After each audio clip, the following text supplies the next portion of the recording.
만약 여러분이 아무 죄도 짓지 않았는데 어느 날 갑자기 살인범이 된다면, 그리고 아무리 아니라고 말해도 아무도 믿어주지 않는다면 여러분은 어떻게 하시겠습니까? 2000년 8월 10일 전라북도 익산 약촌오거리. 그날 새벽 한 택시기사가 목숨을 잃었습니다. 그리고 경찰은 얼마 지나지 않아 범인을 잡았다고 발표했습니다. 사람들은 그렇게 믿었습니다. 사건은 끝났다고, 범인은 잡혔다고. 하지만 진실은 달랐습니다. 그들이 잡은 사람은 범인이 아니었습니다. 그는 그날 현장을 지나가던 15살 소년이었습니다.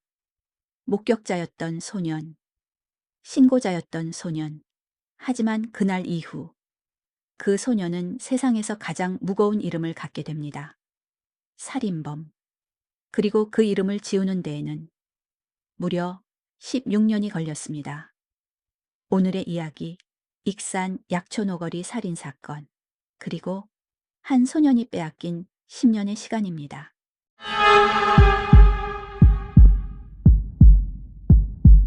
2000년 8월 10일 새벽 2시 무렵 익산의 거리는 조용했습니다. 낮 동안 뜨거웠던 여름 공기는 아직 식지 않은 채 도로 위에 남아 있었고, 가로등 불빛만이 텅 빈 교차로를 희미하게 비추고 있었습니다. 그 시간, 한 택시가 약촌오거리 부근에 멈춰 섭니다. 운전석에는 42살 택시기사 유 씨가 있었습니다. 그는 그날도 평소처럼 운전대를 잡았습니다. 누군가의 귀가를 돕고 누군가의 하루 끝을 태우며 그저 자신의 일을 하고 있었습니다.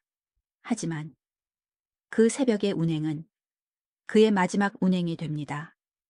잠시 뒤 오토바이 한 대가 약촌오거리 쪽으로 들어섭니다. 오토바이를 타고 있던 사람은 15살 최군, 다방에서 배달 일을 하던 소년이었습니다. 소년은 그저 그 길을 지나가고 있었습니다. 그런데 반대편에서 한 남자가 뛰어옵니다. 어두운 새벽, 인적 드문 도로. 그 남자는 급하게 달리고 있었습니다. 소년은 이상하다고 느꼈습니다. 하지만 그 순간에는 무슨 일이 벌어졌는지 알 수 없었습니다. 남자는 소년을 지나쳐 사라집니다. 소년은 잠시 멈칫합니다. 그리고 그 남자가 달려온 방향을 바라봅니다. 그곳에는 택시 한 대가 서 있었습니다. 무언가 잘못됐다는 생각이 들었습니다. 소년은 택시 쪽으로 다가갑니다. 그리고 운전석 안을 들여다봅니다. 그 순간 소년의 심장이 철렁 내려앉습니다. 기사님은 아직 살아 계셨습니다. 숨은 붙어 있었습니다. 고통스러운 신음도 들렸습니다. 하지만 상태는 심각해 보였습니다. 15살 소년이 감당하기에는 너무 큰 상황이었습니다. 소년은 겁에 질렸습니다. 하지만 도망치지 않았습니다. 그는 곧바로 도움을 요청합니다. 기사님을 살려야 한다는 생각뿐이었습니다. 조금 전 자신과 스쳐 지나간 남자가 무슨 일을 벌인 건지는 몰랐습니다. 하지만 한 가지는 알았습니다. 지금 이 사람을 살려야 한다는 것. 그날 새벽, 최군은 범인이 아니었습니다. 누군가를 살리려 했던 평범한 소년이었습니다. 하지만 그 선의는 상상도 하지 못한 비극으로 돌아오게 됩니다. 기사님은 병원으로 이송됩니다. 의료진도 최선을 다했습니다. 하지만 결국 과다출혈로 숨을 거두고 맙니다. 그리고 그 순간부터 최군의 인생도 함께 무너지기 시작합니다. 처음에 최군은 자신이 본 것을 말했습니다. 오토바이를 타고 지나가던 길, 반대편에서 뛰어오던 남자, 그 남자가 사라진 뒤 발견한 택시, 그리고 살아있던 기사님, 119 신고, 병원 이송. 소년의 기억은 무섭고 혼란스러웠지만 그는 아는 만큼 말했습니다. 그는 경찰에게 협조하고 있었습니다. 그는 목격자였습니다. 하지만 수사는 이상한 방향으로 흘러가기 시작합니다. 경찰은 소년의 말을 듣다가 어느 순간부터 소년을 바라보는 눈빛을 바꿉니다. 질문이 바뀝니다. 분위기가 바뀝니다. 무엇을 받느냐가 아니라 네가 한 것 아니냐로 바뀌기 시작합니다. 소년은 당황했습니다. 자신은 아니라고 말했습니다. 범인을 봤다고 말했습니다. 그 남자가 뛰어가는 것을 봤다고 말했습니다. 하지만 그 말은 점점 힘을 잃어갔습니다. 15살. 아직 어른들의 말 한마디에도 흔들릴 나이. 경찰서라는 낯선 공간. 끝나지 않는 질문. 믿어주지 않는 사람들. 소녀는 점점 고립됩니다. 그리고 어느 순간 목격자는 사라지고 용의자만 남게 됩니다. 최군은 계속 말했습니다. 자신이 아니라고. 그날 자신은 지나가던 길이었다고. 범인을 봤을 뿐이라고. 하지만 수사는 멈추지 않았습니다. 오히려 더 강해졌습니다. 최군은 훗날 당시 수사 과정에서 폭행과 강압이 있었다고 말했습니다. 잠을 제대로 자지 못했고 계속되는 조사 속에서 같은 질문을 반복해서 들어야 했습니다. 아니라고 말해도 다시 물었습니다. 모른다고 말해도 다시 몰아붙였습니다. 소녀는 견디려 했습니다. 정말 처음에는 아니라고 말하면 끝날 줄 알았습니다. 내가 하지 않았으니까 언젠가는 믿어줄 거라고 생각했습니다. 하지만 그 믿음은 오래가지 못했습니다. 사람은 너무 오래 몰리면 자신이 알고 있는 사실보다 눈앞의 공포에서 벗어나는 것을 먼저 생각하게 됩니다. 소년도 그랬습니다. 그는 지쳐갔습니다. 무너져갔습니다. 그리고 결국 하지 않은 일을 했다고 말하게 됩니다. 그 자백은 처음부터 흔들렸습니다. 어디서 흉기를 가져왔는지, 어떻게 범행을 저질렀는지, 흉기를 어디에 버렸는지, 말은 조사 때마다 달라졌습니다. 하지만 이상한 점은 그때 멈추지 않았습니다.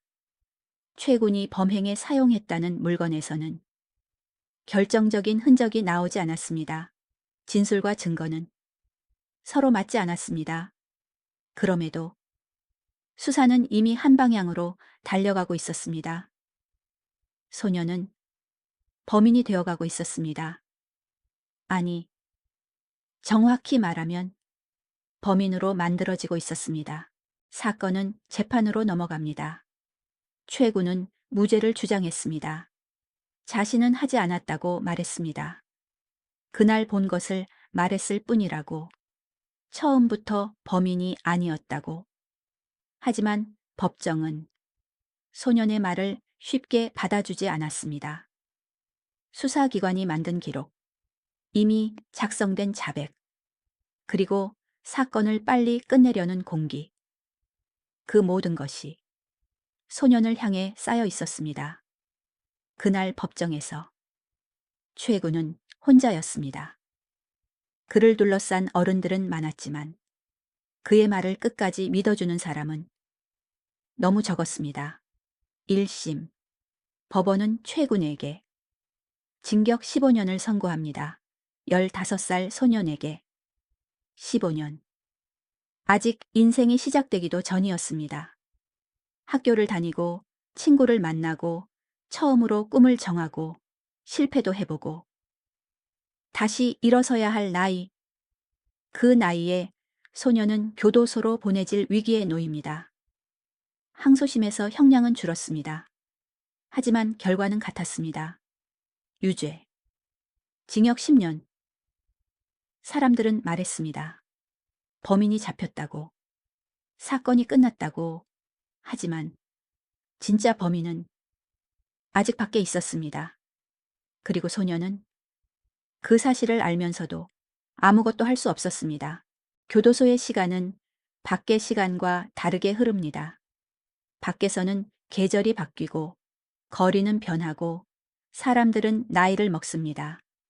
하지만 그 안에서는 하루가 또 하루를 닮아갑니다. 아침에 눈을 뜨고 정해진 시간에 움직이고 밤이 되면 다시 누워야 합니다. 최구는 그 안에서 소년에서 청년이 되어 갔습니다. 15살, 16살, 17살, 그리고 20살. 남들은 성인이 되었다며 축하를 받을 때 그는 여전히 살인범이라는 이름으로 불렸습니다. 가장 잔인한 것은 시간이었습니다. 그가 아무리 억울해도 아무리 아니라고 생각해도 하루는 지나갔습니다. 그리고 또 하루가 지나갔습니다. 세상은 점점 사건을 잊어갔습니다. 뉴스에서 사라졌고 사람들의 기억에서도 멀어졌습니다. 약촌오거리 사건은 이미 끝난 사건처럼 여겨졌습니다. 하지만 끝난 적은 없었습니다. 교도소 안에는 아직도 한 사람이 있었습니다. 자신이 하지 않은 죄로 10년을 살아내고 있는 사람. 그리고 바깥 세상에는 그가 범인이 아니라는 사실을 끝까지 포기하지 않은 한 형사가 있었습니다. 2003년. 사건이 발생한 지 3년이 지났습니다. 사람들은 이미 사건을 잊고 있었습니다. 범인은 감옥에 있었습니다. 재판도 끝났습니다. 언론도 관심을 거뒀습니다. 모든 것이 끝난 것처럼 보였습니다. 하지만 딱 한 사람, 이 사건이 끝나지 않았다고 생각한 형사가 있었습니다. 군상경찰서 황상만 형사였습니다. 그는 사건 관련 자료를 다시 보기 시작합니다. 처음에는 작은 의문이었습니다. 하지만 읽으면 읽을수록 이상했습니다. 너무 이상했습니다. 자백은 흔들리고 있었습니다. 증거는 맞지 않았습니다. 그리고 무엇보다 최군이 범인이라면 설명되지 않는 것들이 너무 많았습니다. 황 형사는 서류를 덮지 못했습니다. 이미 끝난 사건이라고 했습니다. 괜한 일에 나서지 말라는 말도 들었습니다. 하지만 그는 포기하지 않았습니다. 왜냐하면 누군가는 감옥에서 10년을 보내고 있었기 때문입니다. 만약 그 사람이 진짜 범인이 아니라면 그건 한 사람의 인생이 통째로 무너지는 일이었습니다. 황 형사는 다시 움직입니다. 그리고 마침내 한 사람을 찾아냅니다. 김모 씨. 사건 당시 19살이었던 남자. 최군이 새벽 도로에서 마주쳤던 바로 그 남자였습니다. 조사실. 김모 씨는 형사들 앞에 앉아 있었습니다. 처음에는 평범한 조사처럼 보였습니다. 하지만 시간이 흐를수록 분위기가 달라집니다. 김모 씨가 말하기 시작했기 때문입니다. 그는 사건 당시 상황을 설명했습니다. 어디서 택시에 탔는지, 무슨 일이 있었는지, 어떻게 현장을 벗어났는지. 그리고 형사들의 눈빛이 바뀌기 시작합니다. 김모 씨는 수사 기록에도 없던 이야기를 하기 시작했습니다. 범행에 사용한 흉기의 종류, 흉기를 숨긴 장소, 현장에 있었던 사람만 알 수 있는 내용, 공개되지 않았던 정보들. 그는 그것들을 정확하게 말했습니다. 조사실 안은 조용해졌습니다. 형사들은 서로를 바라봅니다. 아무도 말하지 않았습니다. 하지만 모두 같은 생각을 하고 있었습니다. 찾았다. 드디어 찾았다. 진범이다. 그리고 김모 씨의 친구 임모 씨 역시 자신이 도주를 도와준 사실을 진술합니다. 퍼즐이 맞춰지기 시작합니다. 목격 내용, 현장 기록, 진술, 도주 과정, 모든 조각들이 하나로 연결됩니다. 황 형사는 생각했습니다. 이제 끝났다고? 이제야 억울하게 감옥에 있는 소년을 구할 수 있다고. 하지만 그는 아직 몰랐습니다. 진짜 벽은 지금부터 시작된다는 것을 황 형사와 수사팀은 확신했습니다. 진범을 찾았다고. 그래서 사건을 넘깁니다. 확보한 진술, 수사 기록, 임모 씨의 진술, 그리고 김모 씨의 자백. 이제 남은 것은 법의 판단뿐이라고 생각했습니다. 하지만 벽이 나타납니다. 검찰이었습니다. 검찰은 받아들이지 않았습니다. 이미 범인이 확정되어 복역 중이라는 이유였습니다. 수사팀은 이해할 수 없었습니다. 눈앞에 진범이 있었습니다. 진범은 자백하고 있었습니다. 공개되지 않은 사실까지 알고 있었습니다. 그런데도 사건은 움직이지 않았습니다. 황 형사는 포기하지 않았습니다. 다시 설명했습니다. 다시 자료를 냈습니다. 다시 설득했습니다. 하지만 돌아오는 답은 같았습니다. 안 된다. 받아들일 수 없다. 인정할 수 없다. 수사팀은 점점 지쳐갔습니다. 심지어 추가 수사 요청까지 받아들여지지 않았습니다. 그리고 결국 검찰은 김모 씨를 기소하지 않습니다.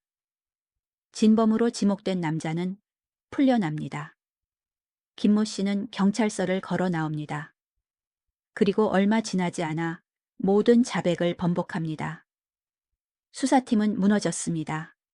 황 형사는 끝까지 싸웠습니다. 하지만 대가는 컸습니다.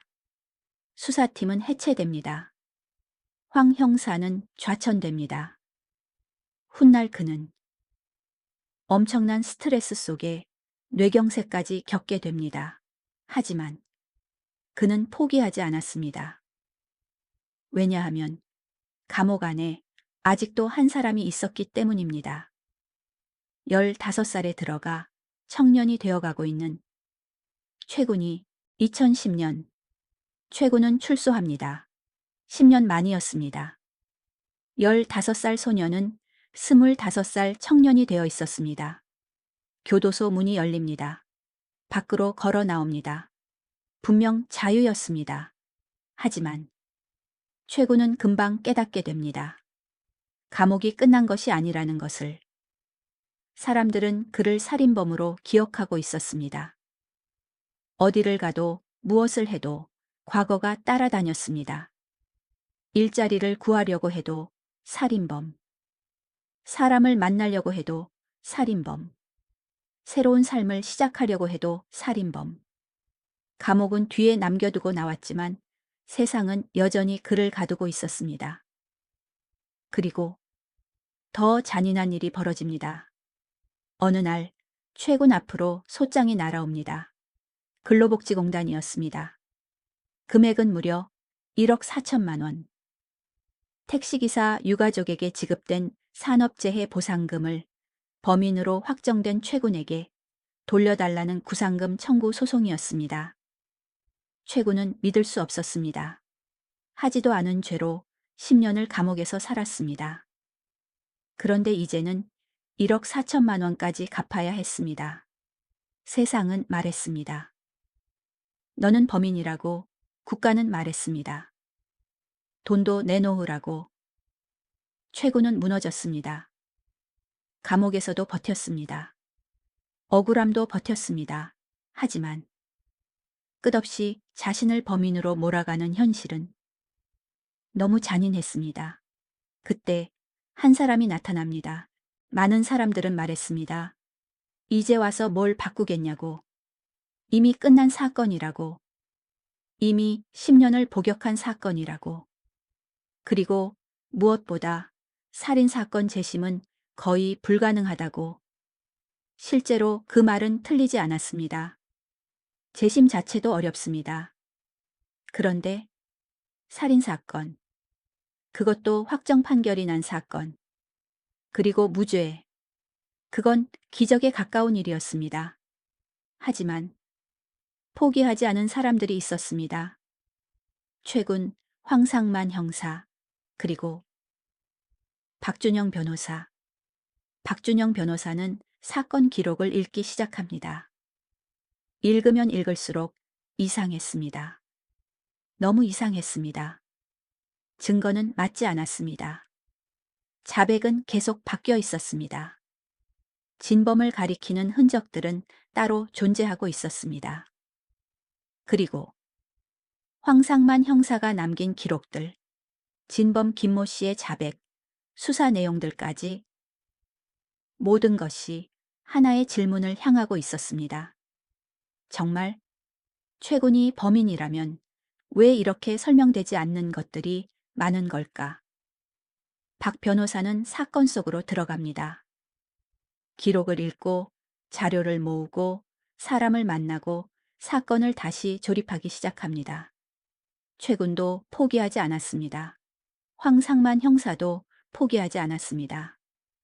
그리고 박준영 변호사도 포기하지 않았습니다. 그렇게 재심을 위한 싸움이 시작됩니다. 2016년 사건이 발생한 지 16년.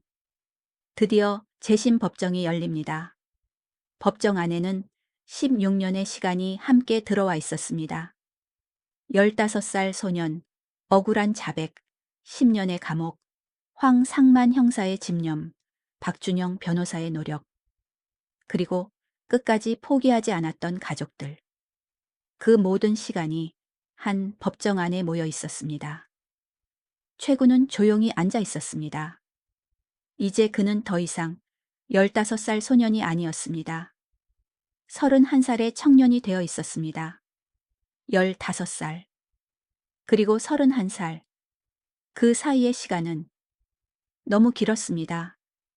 누군가에게는 대학 생활이었고, 누군가에게는 군대였고, 누군가에게는 첫 직장이었고, 누군가에게는 결혼과 가정이었습니다. 하지만 최군은 인생에서 가장 빛나야 할 10대와 20대를 통째로 빼앗긴 뒤였습니다. 하지만 그의 얼굴에는 여전히 15살 소년의 억울함이 남아 있었습니다. 법정 한쪽에는 어머니도 앉아 있었습니다. 얼마나 많은 밤을 울었을까요? 얼마나 많은 날을 원망했을까요? 아들이 범인이 아니라는 것을 알면서도 세상 누구도 믿어주지 않았던 시간. 그 시간 역시 16년이었습니다. 법정은 조용했습니다. 숨소리조차 크게 들릴 정도였습니다. 그리고 판사가 입을 엽니다. 그 짧은 순간 최군의 머릿속에는 수많은 장면이 스쳐 지나갑니다. 약초노거리, 경찰서, 조사실, 교도소, 출소, 구상금 소송. 그리고 끝나지 않았던 싸움. 판사가 마지막 문장을 읽습니다. 무죄. 짧은 두 글자였습니다. 하지만 그 두 글자가 나오기까지 16년이 걸렸습니다. 최군은 처음부터 범인이 아니었습니다. 법정 안에서는 울음이 터져 나옵니다. 누군가는 눈을 감았습니다. 누군가는 고개를 숙였습니다. 누군가는 눈물을 닦았습니다. 하지만 그 순간에도 기쁨만 있는 것은 아니었습니다. 너무 늦었기 때문입니다. 진실은 돌아왔습니다. 그러나 15살 소년의 시간은 돌아오지 않았습니다. 무죄 선고가 내려진 뒤 한 사람이 조용히 눈물을 흘립니다. 황상만 형사였습니다. 그는 이 사건 때문에 많은 것을 잃었습니다. 좌천도 당했습니다. 엄청난 스트레스 속에서 뇌경색까지 겪었습니다. 사람들은 말했습니다. 이제 그만하라고. 끝난 사건이라고. 포기하라고. 하지만 그는 포기하지 않았습니다. 퇴직한 뒤에도 마찬가지였습니다. 사비를 들여 움직였습니다. 사람들을 만났습니다. 자료를 찾았습니다. 증거를 모았습니다. 왜냐하면 감옥 안에 있는 소년이 범인이 아니라고 믿었기 때문입니다. 그리고 2016년 마침내 무죄가 선고된 날 황상만 형사는 최군에게 다가갑니다. 최군도 걸어갑니다. 두 사람은 서로를 바라봅니다. 16년. 그 누구도 믿어주지 않았던 소년. 그리고 그 소년을 끝까지 믿어준 형사. 두 사람은 뜨겁게 서로를 끌어안습니다. 그 포옹은 단순한 축하가 아니었습니다. 16년의 눈물이었습니다. 16년의 억울함이었습니다. 16년의 싸움이었습니다. 그 순간 법정 안에 있던 사람들 중 많은 이들이 함께 울었습니다. 2016년 11월 17일 법원이 최군에게 무죄를 선고한 바로 그날 수사기관은 움직이기 시작합니다. 그리고 16년 동안 진실의 밖에 서 있던 김모 씨는 긴급 체포됩니다. 너무 늦었지만 진실은 다시 제자리를 찾아가기 시작했습니다. 그동안 김모 씨는 평범한 삶을 살아가고 있었습니다. 직장을 다녔습니다. 결혼도 했습니다. 아이도 낳았습니다. 가정을 꾸렸습니다. 한 사람의 인생을 빼앗은 사건의 진범으로 의심받았던 사람은 평범한 일상을 누리고 있었습니다. 반면 최군은 하지도 않은 죄로 인생이 무너진 채 살아가고 있었습니다.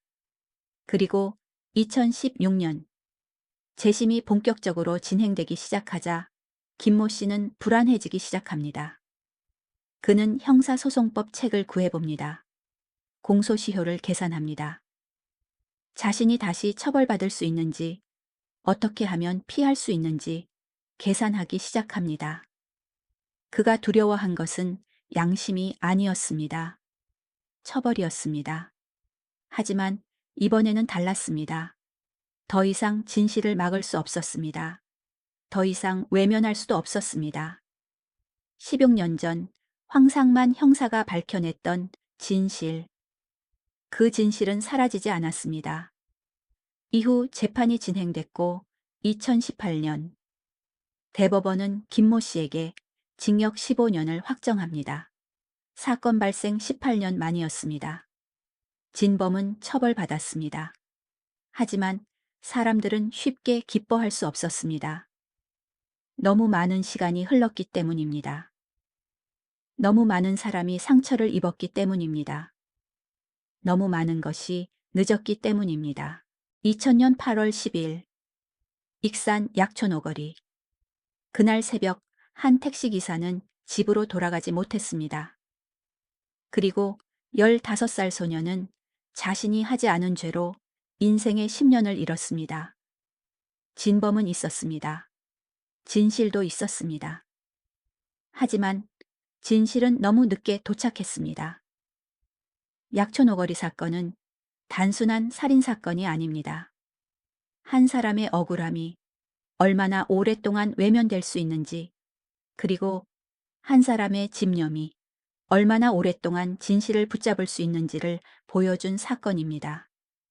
만약 황상만 형사가 포기했다면, 만약 박준영 변호사가 포기했다면, 만약 최군이 포기했다면 우리는 지금도 그를 살인범이라고 기억하고 있었을지도 모릅니다. 한 형사는 자신의 형사 인생을 통째로 걸었습니다. 건강도 잃었습니다. 자리도 잃었습니다. 하지만 끝까지 포기하지 않았습니다. 한 변호사는 불가능하다고 불리던 재심에 도전했습니다. 그리고 한 소녀는 끝내 무너지지 않았습니다. 그래서 16년 만에 진실은 돌아올 수 있었습니다. 최군이 무죄를 선고받던 날, 그는 31살의 청년이 되어 있었습니다. 법원이 돌려준 것은 무죄 판결이었습니다. 하지만 빼앗긴 시간까지 돌려줄 수는 없었습니다. 그리고 우리는 그 시간을 잊어서는 안 됩니다. 하지만 우리가 기억해야 할 사람은 최군만이 아닙니다. 그날 새벽 집으로 돌아가지 못했던 택시기사 유택수 씨도 있습니다. 한 가족의 가장이었고 누군가의 남편이었고 누군가의 아버지였습니다. 그의 내일 역시 그날 약촌 오거리에서 멈춰버렸습니다. 약촌 오거리 사건